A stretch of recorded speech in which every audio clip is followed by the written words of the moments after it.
Once again welcome to all of you. एक बार पुनः आपका इंग्लिश विद आदर्श चैनल पे हार्दिक अभिनंदन है। हम पढ़ रहे हैं एक्टिव और पैसिव। एक्टिव और पैसिव पे हम पहले से 4 कक्षाएं अपलोड कर चुके हैं, जिसमें बहुत ही महत्वपूर्ण इम्पोर्टेंट क्वेश्चंस पे बात की गई है। साथ ही कुछ आसान नियमों पे चर्चा की गई है, जो आपके एग्ज़ाम के पर्सपेक्टिव से बहुत ही ज़्यादा बेनिफिशियल है, बहुत ही ज़्यादा फ़ायदेमंद है।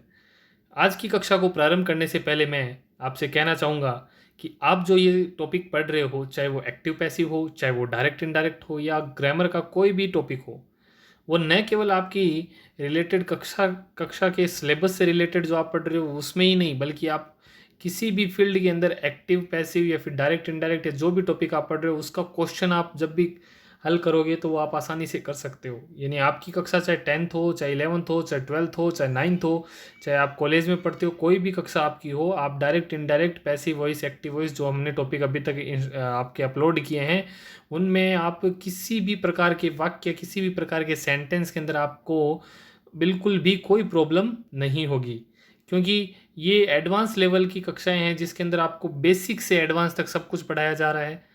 तो उससे आपके किसी भी प्रकार के सेंटेंस आसानी से हो सकते हैं। यदि आप इस पे थोड़ा सा टाइम स्पेंड करते हैं तो आपके लिए न केवल वर्तमान में बल्कि फ्यूचर के लिए भी बड़ी ही लाभदायक कक्षाएं हैं।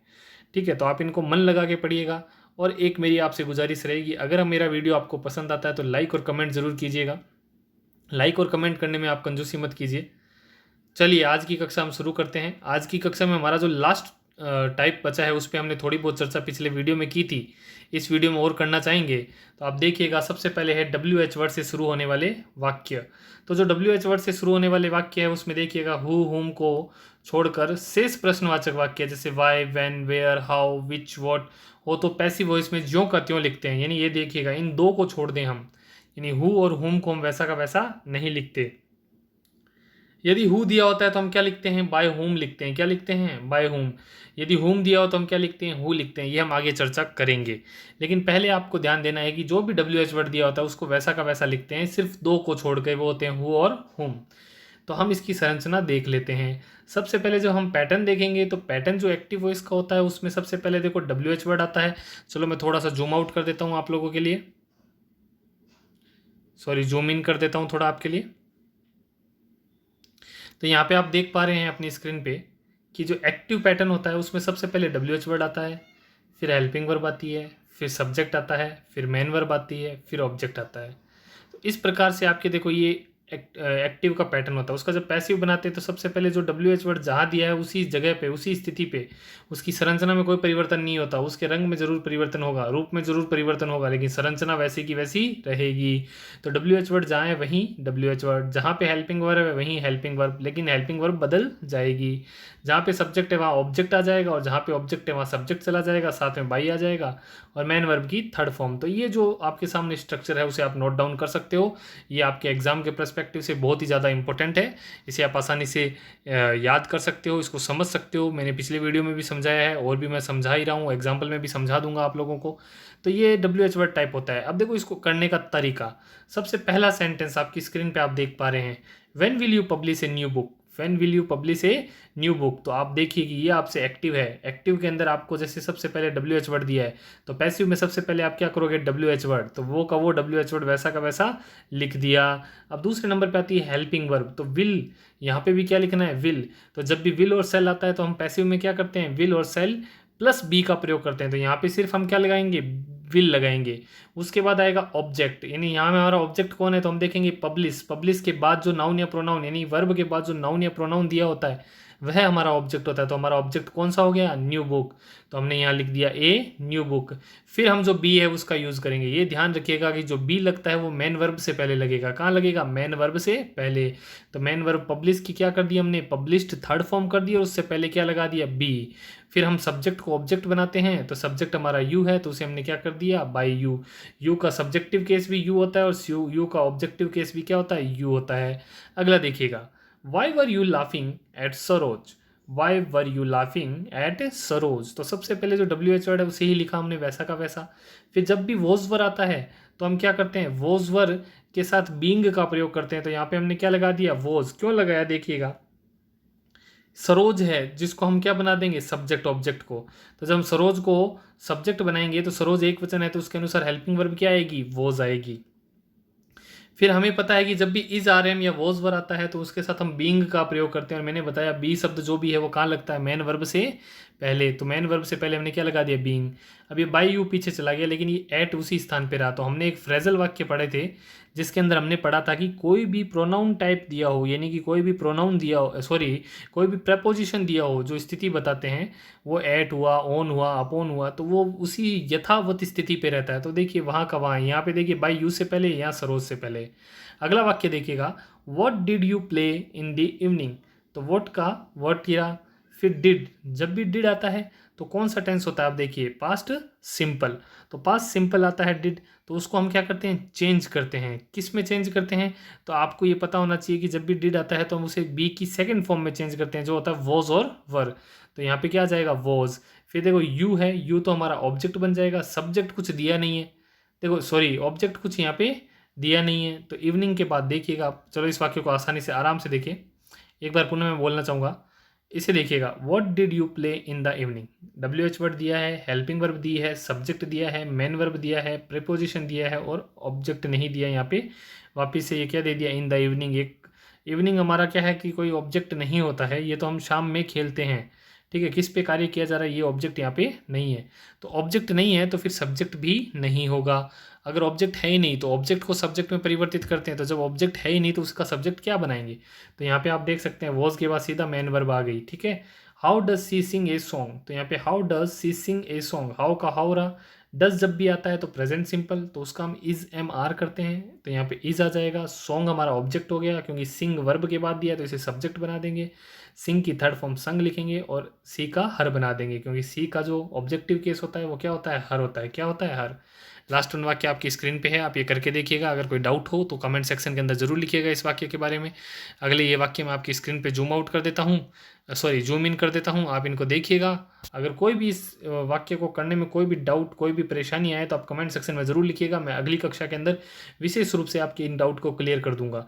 लेकिन अभी आप इन्हें देख सकते हैं कि ये विच से प्रारंभ हो रहा है, तो वैसा का वैसा विच आ गया। यहाँ पे देखिए फ्रूट है, तो फ्रूट आपका क्या हो सकता है, यहाँ पे सब्जेक्ट है या ऑब्जेक्ट है वो आप देख सकते हैं। डू यू लाइक, तो which fruit do you like. तो यहाँ पे आपको देखना है कि जब भी हमारी स्ट्रक्चर होती है तो हेल्पिंग वर्ब के बाद में क्या आता है, सब्जेक्ट आता है। हेल्पिंग वर्ब के बाद में क्या आता है, सब्जेक्ट आता है। तो यहाँ पे हमारा सब्जेक्ट फ्रूट है या यू, तो हेल्पिंग वर्ब डू है तो डू के बाद यू जो है हमारा क्या होगा, सब्जेक्ट होगा। तो यहाँ पे सर फ्रूट क्या है, फिर फ्रूट अपने आप में ऑब्जेक्ट है जो पहले से कहाँ लिखा हुआ है, आगे लिखा हुआ है, इसलिए ये पहले से आगे है तो कहाँ रहेगा, आगे रहेगा, ठीक है। अब देखिए what are you doing, what are you doing, तो यहाँ पे आपको पता है कि व्हाट का व्हाट रहेगा, इज आर एम है, तो यहाँ पे इज लगेगा, आर लगेगा या एम लगेगा। जब आप क्लियर नहीं हो कि आपको क्या लगाना है, ऑब्जेक्ट क्या है, एक वचन है बहुवचन है, तो आप इज यानी सिंगुलर ही लगाओगे क्योंकि यहाँ पे ऑब्जेक्ट नहीं दिया। तो वापिस से सुन लीजिएगा, जब आपको वाक्य के अंदर ऑब्जेक्ट नहीं दिया जाता हो, आप क्लियर नहीं हो कि सिंगुलर है या प्लूरल है, तो हमेशा आपको सिंगुलर की तरह ट्रीट करना है। तो यहाँ पे क्या लगाया, इज। जब भी इज आर एम आता है तो बीइंग भी आता है तो बीइंग लगा दिया। वर्ब की थर्ड फॉर्म डन की डन होगी, बाई यू हो गया। तो आप इस प्रकार से वाक्य को कर लीजिएगा। लास्ट टाइप जो आपका है वो देखिएगा, हु से शुरू होने वाले वाक्य, तो आपको ध्यान देना है यहाँ पे, थोड़ा थोड़ा ध्यान दीजिएगा। जब भी हु से शुरू होते हैं वाक्य तो हु का हम क्या करते हैं, बाय हुम करते हैं। तो ये पैटर्न थोड़ा सा बदल गया, बाकी वैसा का वैसा रहता है, सिर्फ क्या करते हैं, बाय हुम।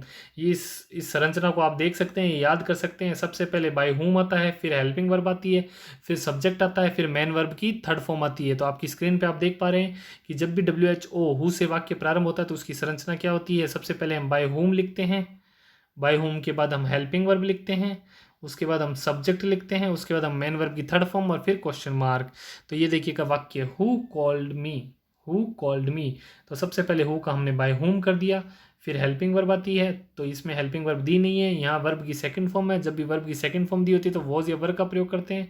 चूंकि यहाँ पे हमारा सब्जेक्ट जो ऑब्जेक्ट जो है मी है, यानी ये सब्जेक्ट आई होगा, तो आई के साथ हम वॉज वर्ब दोनों यूज कर सकते हैं। तो हमने क्या लिखा, वॉज। फिर आया हमारा ऑब्जेक्ट का सब्जेक्ट बनाना, तो ऑब्जेक्ट मी दिया है तो मी का सब्जेक्टिव केस क्या होता है बेटा, आई। टेबल मैंने पिछले वीडियोस में बता दी है, तो यहाँ क्या हो जाएगा, आई। और वर्ब की थर्ड फॉर्म यानी कॉल्ड। नेक्स्ट वन देखिएगा, who can teach you, who can teach you, तो यहाँ हु का हमने क्या किया, बाय हुम। फिर देखिएगा मॉडल कैन आता है तो कैन बी होगा, तो यहाँ कैन का कैन रह गया। अब देखो बी, सर कहाँ लगाना है? मैंने पहले ही कहा है कि बी शब्द जो है वो हमेशा वर्ब से पहले लगता है, तो इसमें वर्ब यू है या टॉट होगा? तो टीच की थर्ड फॉर्म टॉट होगी ना, तो टॉट से पहले बी लगेगा। कन्फ्यूज होकर कैन के बाद नहीं लगाना है। बी शब्द जहाँ पे भी आए आपको हमेशा मेन वर्ब से पहले लगाना है। क्लियर है? ठीक है। ये 2 वाक्य आप और देख सकते हैं, मैं समझा देता हूँ आपको। एक और समझा देता हूँ। हु रोट दी एप्लीकेशन, तो हु का हमने बाय होम किया, यहाँ वर्ब की सेकंड फॉर्म है तो वॉज वर आएगा। यहाँ पे क्लियर नहीं है तो हमने वॉज लिख दिया, क्योंकि यहाँ पे ऑब्जेक्ट नहीं दिया। द एप्लीकेशन का द एप्लीकेशन रह गया और मेन वर्ब की क्या हो गई? थर्ड फॉर्म हो गई। क्लियर है? इसी प्रकार जो होम है उसका क्या करते हैं, तो इसका रिवर्स कर देते हैं, इसका उल्टा कर देते हैं। होम को हम सिर्फ होम में बदलते हैं। तो ये जैसे वाक्य दिया है, होम डू यू लाइक, तो इसका आप क्या कर दोगे? होम की जगह क्या कर दोगे? हु। बाकी शेष नियम वैसे के वैसे हैं कि हेल्पिंग वर्ब का परिवर्तन, बस उनकी संरचना में कोई परिवर्तन नहीं होता। जैसे यू जहाँ पे है तो वहीं पे हम क्या लिखेंगे? जैसे ये देखिए डू आया, तो यहाँ पे हेल्पिंग वर्ब डू की जगह क्या आ जाएगी? Is are am. Sir is are am कैसे आई? कि जब भी डू डज दिया होता है तो हम उसकी जगह क्या करते हैं? इज आर एम करते हैं। ये टेबल मैंने पिछली वीडियो में समझा दी है, आप जाके देखिएगा। नहीं देखे हैं तो पहले उनको देखिए, फिर इस वीडियो को देखिए। होम डू यू लाइक, तो यहाँ पे हेल्पिंग वर्ब इज आ गई, मेन वर्ब की थर्ड फॉर्म, ये मेन वर्ब की थर्ड फॉर्म लाइक्ड आ गई, फिर बाय और ऑब्जेक्ट, तो बाय और ऑब्जेक्ट के साथ क्या आ गया? सब्जेक्ट को ऑब्जेक्ट बना दिया। होम डिड संजीव सजेस्ट, तो होम का हमने हु कर दिया। यहाँ पे डिड है यानी प्रेजेंट सॉरी पास्ट सिंपल है तो वॉज वर आएगा, वॉज वर आएगा तो वॉज आ गया। अब वर्ब की थर्ड फॉर्म, यहाँ मेन वर्ब की थर्ड फॉर्म आएगी, ये देखो, तो मेन वर्ब की थर्ड फॉर्म सजेस्टेड लिख दी, फिर बाय आएगा तो बाय लिख दिया, फिर ऑब्जेक्ट लिखा है नहीं, सब्जेक्ट को क्या बना दिया? ऑब्जेक्ट बना दिया। इस प्रकार से ये वाक्य कंप्लीट हो गया। तो आपके जितने भी टाइप थे, जितने भी इंपॉर्टेंट टाइप के सेंटेंस थे, ध्यान से सुनिएगा, आपके लिए इंफॉर्मेशन है बहुत अच्छी, कि आपके जितने भी टाइप के सेंटेंस थे वो मैंने विस्तार से आपको पिछले 3-4 वीडियो के अंदर आसानी से धीरे धीरे पढ़ा करके क्लियर करने की कोशिश की है। फिर भी अगर आपके कोई डाउट रह जाए तो आप कमेंट सेक्शन के अंदर लिख दीजिएगा, ताकि नेक्स्ट वीडियो के अंदर आपके उन डाउट्स को मैं क्लियर कर सकूं। क्योंकि हमने असर्टिव से लेके इंपेरेटिव, डबल ऑब्जेक्ट, हर प्रकार के वाक्य को देख लिया। काफ़ी इंपॉर्टेंट क्वेश्चन भी कर लिए। ये देखिए ये रही टेबल जो मैंने पिछले वीडियो में आपको बताई है, काफ़ी इंपॉर्टेंट क्वेश्चंस भी कर लिए। फिर भी मैं अगला वीडियो जो है वो आपके एक एक्सरसाइज पे लेके आऊँगा, वो आपके लिए एक तरह से टेस्ट की तरह होगा, तो आप उसके लिए तैयार रहिएगा। इन वीडियोज़ को अच्छे से देख करके पढ़ के कल की कक्षा के लिए तैयार रहिएगा, जिसमें हम जो एग्ज़ाम के पर्सपेक्टिव से, जो आपकी मुख्य परीक्षा होती है उस मुख्य परीक्षा के पर्सपेक्टिव से, या किसी भी कम्पिटिटिव एग्जाम के अंदर जो प्रश्न पूछे जाते हैं उस पर्सपेक्टिव से इंपॉर्टेंट क्वेश्चंस की मैं सीरीज़ लेके आऊँगा, जिसमें हम 20 से 30 क्वेश्चन ऐसे करेंगे जो बहुत ही ज़्यादा मोस्ट इंपॉर्टेंट हो। तो उसके लिए आप प्रिपरेशन कीजिएगा। और अगर आपको वीडियो पसंद आया हो तो लाइक और कमेंट ज़रूर कीजिएगा। ये मैंडेटरी है, आपको करना ही करना है, तो लाइक और कमेंट ज़रूर कीजिएगा। वीडियोस पूरे देखिएगा, बाकी बचे हुए जो भी वीडियोस आपने नहीं देखे हैं उनको भी देखने की चेष्टा कीजिएगा, प्रयास कीजिएगा। आज के लिए इतना ही, मिलते हैं नेक्स्ट कक्षा में। नेक्स्ट कक्षा या तो आज ही अपलोड कर दी जाएगी शाम तक, या फिर आपकी कल अपलोड की जाएगी। तो उसके अंदर हम इंपॉर्टेंट क्वेश्चंस के ऊपर चर्चा करेंगे, या फिर हम एक नया टॉपिक स्टार्ट करेंगे। आज के लिए इतना ही, धन्यवाद।